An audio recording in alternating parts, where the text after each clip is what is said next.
Bonjour à tous, bienvenue pour cette nouvelle vidéo. Nous sommes lundi 1er novembre 2021. Je vous retrouve avec plaisir et négativité. Je voudrais vous partager ça. La dernière vidéo, je vous ai expliqué que j'étais très négative parce que j'allais voir mes parents et qu'il y allait y avoir un grand nettoyage de fait. La négativité, parfois, elle vient devant. Alors, plus on récupère de la négativité, plus on gonfle ou on durcit l'un ou l'autre. On peut être très maigre et très dur, on peut être très gros, très gonflé, ce qui était plutôt le cas, et ce qui est encore le cas d'ailleurs. Ça peut être soit ça, parce qu'on récupère de la négativité, ce qui était donc mon cas avant d'aller voir mes parents. Et puis là, il y a eu un très beau et très important nettoyage entre les deux, entre cette vidéo et la dernière, mais là, j'ai les mêmes symptômes. La différence, c'est que la négativité est en train de partir. Il y a eu beaucoup de choses qui sont parties et donc, en fait, elle est encore très devant. J'ai encore les yeux très noirs, je suis encore gonflée parce qu'elle s'accroche, cette négativité. La différence, c'est comment on sait. Est-ce que c'est positif ou négatif? J'ai les yeux noirs, je suis gonflée. Alors, parce qu'à l'intérieur, là, c'est complètement en paix. C'est très beau, c'est très doux, c'est magnifique de lumière à l'intérieur de moi. Et quand je me vois dans la glace, je m'aperçois que, oh, mon apparence extérieure est celle-ci. Quelle surprise. Donc ça veut dire que là, les choses sont en place et que, il va falloir du temps pour résorber cette négativité qui s'accroche, qui ne veut pas. Et donc, on est sur la bonne voie. Voilà, je voulais vous partager ça, si vous vous retrouvez dans ce cas-là. Ok, aujourd'hui, je voudrais vous parler de l'amour en prise. Sujet à propos, puisque je viens d'aller voir mes parents. L'amour en prise, il concerne aussi bien l'amour que l'on a entre parents et enfants, l'amour du parent pour l'enfant, mais aussi de l'enfant pour son parent, mais aussi l'amour qu'on a pour son amoureux, son amoureuse. Voilà. Qu'est-ce que c'est l'amour en prise? L'amour en prise, comme son nom l'indique, c'est cette réalité énergétique qui fait que j'englobe l'autre dans mon champ énergétique. J'englobe l'autre dans mon champ énergétique pour des raisons généralement pleines d'amour. Je veux prendre soin de lui. Et quand je dis je veux, c'est pas forcément conscient. C'est lié à mes croyances sur qu'est-ce que c'est l'amour. Mes croyances inconscientes, ce qui m'a été transmis par la société, par mes parents, etc. Donc je veux ou je crois que je dois prendre soin de l'autre. Je crois que aimer, c'est m'occuper de l'autre, c'est en prendre soin, c'est d'être là pour lui, etc., etc. Je vous renvoie à toutes vos croyances, peut-être, sur ce que c'est que la relation d'amour, en particulier, et c'est souvent plus le cas dans la relation parent-enfant, ce côté de « je suis totalement responsable de toi ». N'oublions pas que la responsabilité d'un parent envers son enfant, elle décroît au fur et à mesure que l'enfant gagne en autonomie. Quand l'enfant est un nourrisson, il est totalement dépendant de ses parents. Et nous sommes totalement responsables de la survie de cet enfant. Mais très vite, il y a comme un croisement. Notre responsabilité descend en même temps que son autonomie monte. Or, notre ego se sentant investi d'une mission, se sentant dans un rôle, se sentant dans quelque chose qui lui fait se croire mériter de l'amour pour lui-même, je m'occupe de mon enfant, je suis une bonne mère, je suis un bon père, je le prends en charge, je suis là pour lui. Comme je m'aime dans ce rôle-là, je ne veux pas lâcher ce rôle. Je vais vous parler un petit peu plus du rôle du parent par rapport à l'enfant, mais je vais vous parler ensuite de l'amour en prise entre deux personnes adultes. Je ne veux pas lâcher ce rôle de « je suis ton sauveur ». Il y a d'autres, effectivement, il y a d'autres choses dans la relation parent-enfant, mais il y a ce côté-là. Et le problème, c'est que, et merci Marianne de m'avoir partagé ça dans votre dernier commentaire, le problème, c'est que quand l'enfant grandit, il devient normalement, parce que c'est le but, c'est que ce soit pas notre enfant toute sa vie. C'est jamais, et ça n'a jamais été, ça ne sera jamais le nôtre au sens qu'il nous appartient. Il naît à travers nous, nous sommes un canal. Mais c'est totalement de l'ego que de dire c'est mon enfant au sens il est à moi. Un être ne peut pas appartenir à un autre être. Les âmes sont deux âmes différentes qui s'incarnent dans deux corps différents. Est-ce que c'est moi qui ai construit ce corps? Mais c'est, en tant que femme en particulier, c'est moi qui ai fait ce corps. Et je ne parle pas pour vous, Marianne, là, attention. Hein. Je vous ai remercié tout à l'heure, mais ce n'est pas une vidéo pour vous. Ça ouvre à quelque chose de plus large. Donc, j'ai effectivement, le père aussi, participé à la mise en marche de ce processus créatif qui est faire naître un enfant, lui donner la matière. Mais en même temps, ce n'est pas parce que je crée quelque chose que cette chose m'appartient. Appartenir, ça veut dire qu'elle est mienne. C'est-à-dire que je considère que c'est moi. C'est une extension du moi quand quelque chose nous appartient. Et vous comprenez que dans la réalité, ça n'existe pas. Je ne peux pas, un enfant, un vélo, une voiture, une maison, dans la réalité. C'est très dur de s'en dégager de nos croyances égotiques par rapport à la possessivité.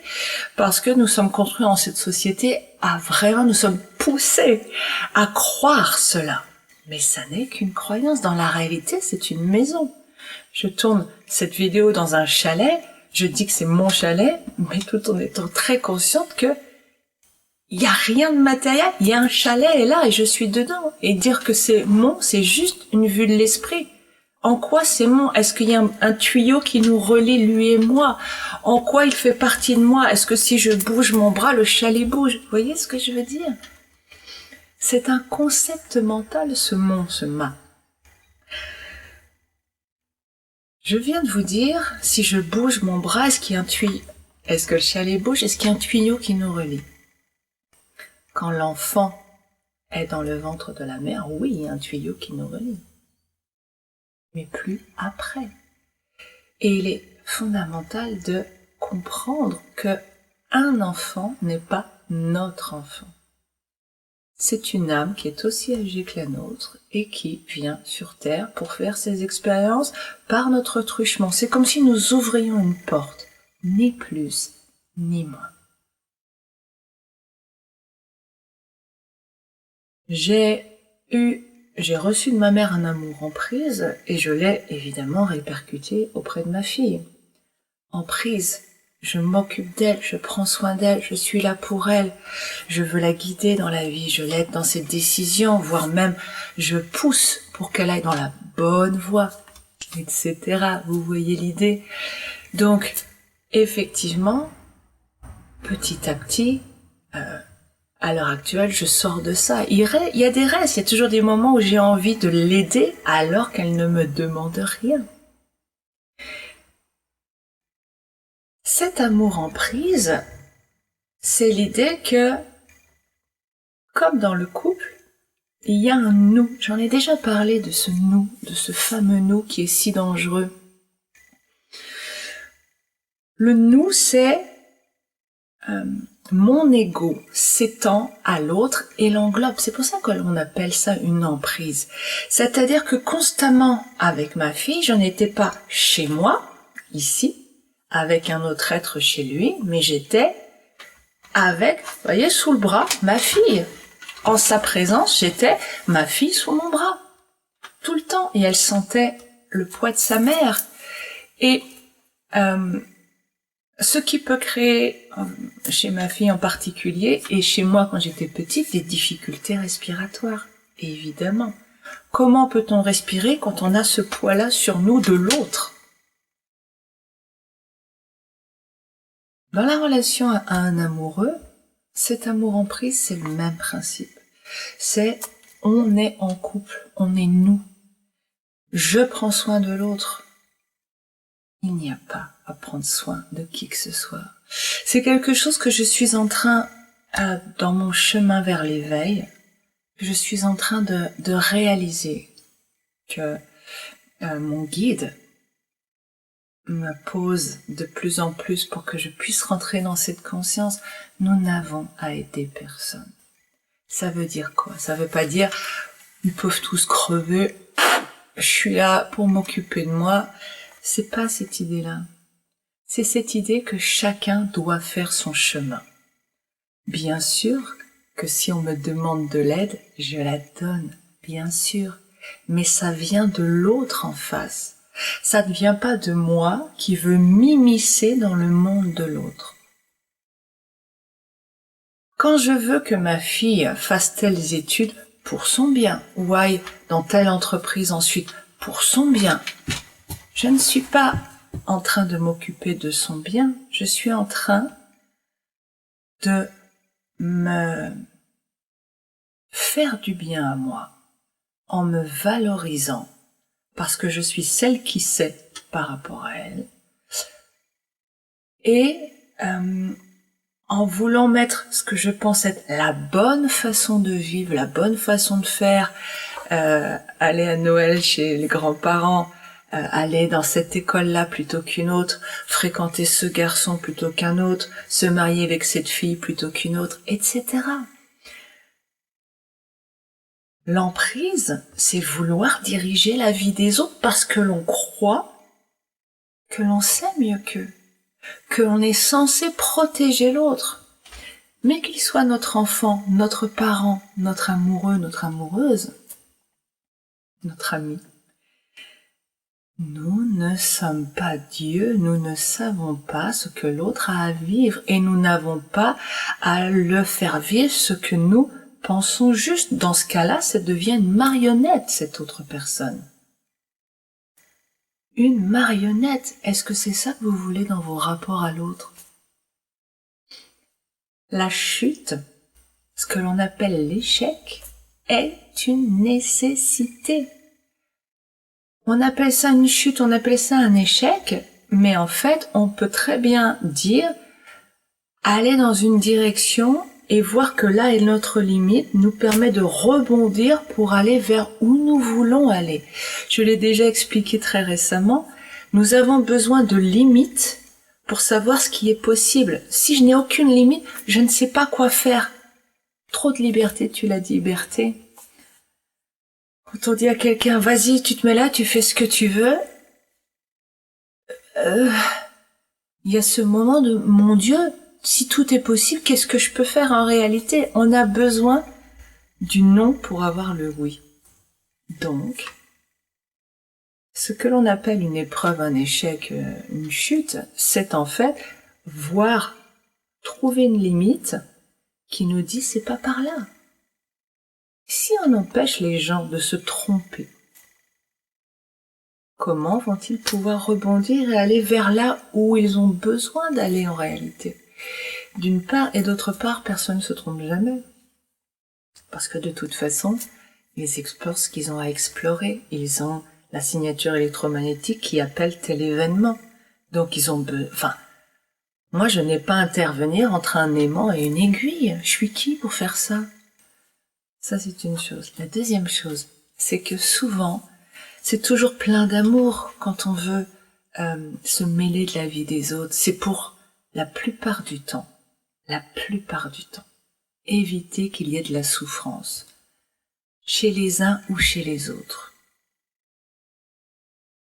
On se met souvent, et j'en reviens à vous Marianne là, un petit clin d'œil, on se met souvent dans une position de juge et arbitre entre deux personnes. On se met souvent entre, alors par exemple, je vais rester chez moi, ma fille, ma sœur. Je vais me mettre comme arbitre pour que ma fille ne fasse pas souffrir ma sœur ou que ma sœur ne fasse pas souffrir ma fille. Parce que je les aime. Il y a donc derrière l'amour en prise, cette croyance que nous partageons beaucoup, puisqu'elle fait partie de notre conditionnement, que la souffrance n'est pas acceptable. Et en même temps, c'est ça qui est hallucinant. C'est mal de faire souffrir quelqu'un, et en même temps, une des croyances racines sur lesquelles nous nous construisons, c'est que se faire mal, c'est bien. Travailler dur, c'est bien. Il faut se donner à fond. Il faut faire le maximum. Il faut tout donner aux autres. Quand je donne tout aux autres, moi je suis en souffrance, j'ai plus rien. Donc je peux plus manger, je peux plus respirer, je peux plus vivre. Vous voyez à quel point c'est absurde et totalement antagoniste. Donc ça peut pas fonctionner. Quelque chose qui est à l'opposé avec deux injonctions contraires. Et c'est comme ça que nous pouvons donner autant de souffrance à notre négativité. C'est parce que nous sommes construits dans notre conditionnement par des injonctions contraires. Avec ça, va trouver ton chemin vers le bonheur et le bien-être. Effectivement, si on reste, c'est les deux faces opposées d'une même pièce qui est la pièce souffrance. Si je reste dans mon conditionnement, je vivrai toute ma vie dans la souffrance, en étant soit en train de l'éviter, soit en train de trouver que je la donne, mais je reste les yeux fixés sur la souffrance, elle va faire partie de ma vie. Pourquoi, donc ça c'est posé, pourquoi devrais-je éviter à quelqu'un de souffrir? Qu'est-ce que ça veut dire? La souffrance, ça n'existe pas. La souffrance, ce sont les pensées, la façon dont quelqu'un va voir quelque chose. Quand ma fille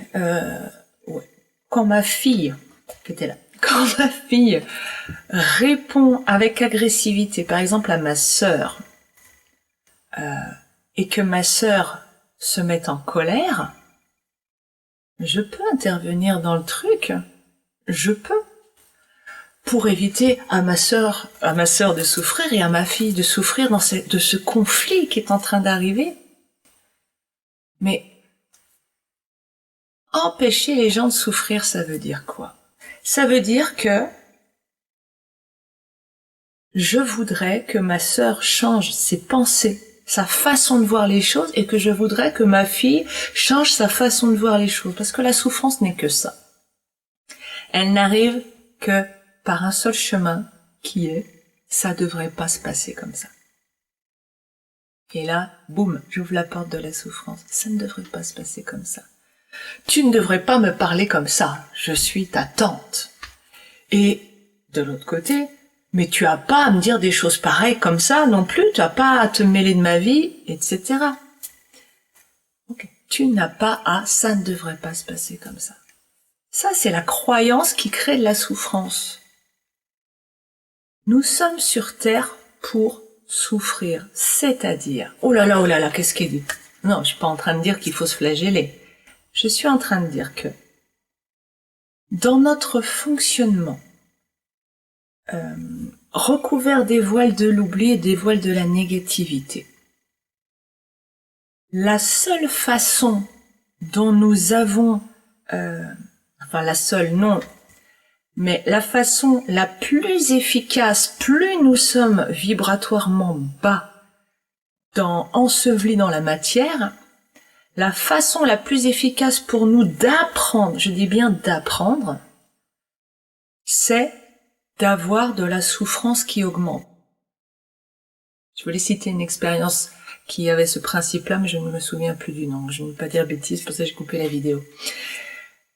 C'est comme si on se prenait une décharge et qu'elle augmentait d'intensité au fur et à mesure jusqu'à temps qu'on comprenne que si on met le doigt là, ça fait mal. Ah, mais alors il faut que je mette mon doigt là. C'est exactement comme ça que ça fonctionne. C'est hallucinant. Cette absence de conscience, je rencontre quelqu'un, j'ai un certain type de comportement, évidemment, signature électromagnétique, hop, je réagis comme ça, il me quitte.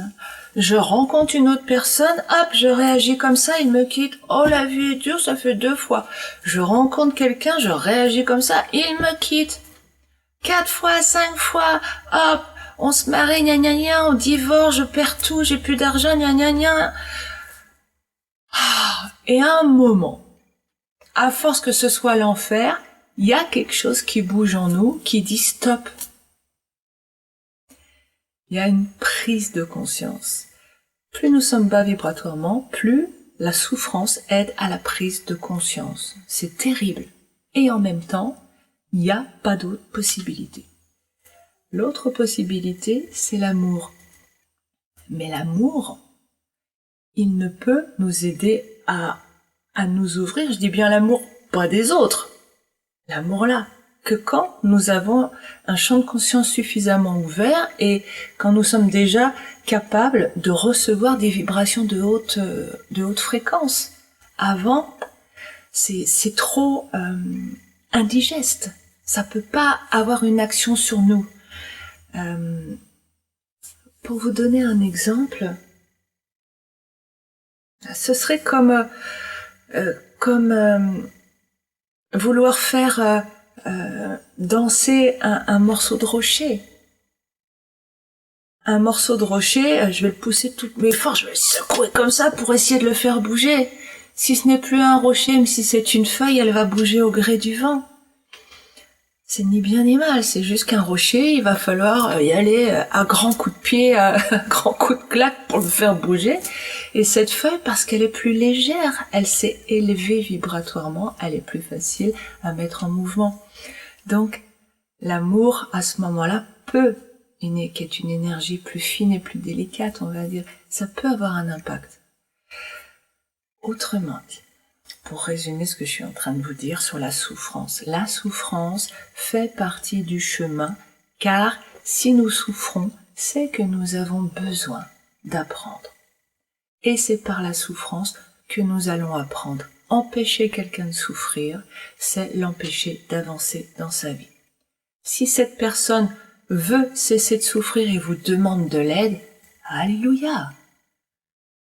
Aimer quelqu'un, c'est accepter qu'il souffre. Aimer quelqu'un, c'est accepter qu'il chute. Aimer quelqu'un, c'est accepter qu'il s'éclate par terre. C'est ça, l'amour. C'est accepter que chacun ait son chemin. L'amour en prise veut que les gens ne souffrent pas. C'est de l'emprise. La souffrance fait partie de nos vies. Accepter que quelqu'un souffre.